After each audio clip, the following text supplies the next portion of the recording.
বেলডাঙ্গায় যুবকের অস্বাভাবিক মৃত্যু, এ কি পরিণতি হলো? শোকে কাতর পরিবার। দেখুন ঠিক কি ঘটেছিল। মনোবীক্ষণ পলিক্লিনিক, চিকিৎসার জগতে এক দশক। এখন এখানে সব বিষয়ে ডাক্তারবাবু একসাথে তলায়। ফোন করুন 7477799515 এই নম্বরে।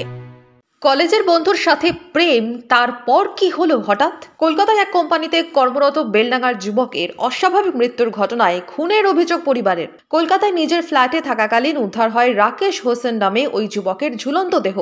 পরিবারের দাবি, আত্মহত্যা নয়, প্রেমের সম্পর্কের জেরেই পরিকল্পিতভাবে এই ঘটনা ঘটানো হয়েছে।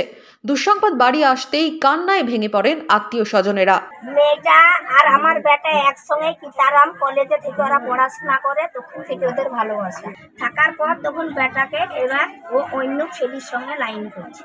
না কেন আপনাদের ফ্যামিলি পছন্দ হলো না? আমাদের ফ্যামিলি বলে ওর পছন্দ না, আমরা বলে পোশাক আশাক কিন্তু খারাপ, আমরা বলে চাষা ভুষো। আমি এখন চাইছি আমার ছেলের সাজার তদন্ত হোক। বেলডাঙ্গার সুজাপুর তাতলাপাড়ায় মৃতের বাড়িতে ভিড় এলাকাবাসীদের।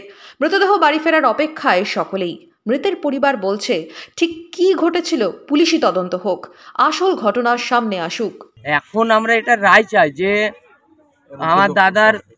আমার দাদা যে সত্যি সুসাইড হয়েছে না মার্ডার হয়েছে। আমাদের টার্গেট তো এটা মার্ডার হয়েছে, আর এটার আমরা বিচার চাই। আর সে তো কোনো স্টেপই নিচ্ছে না।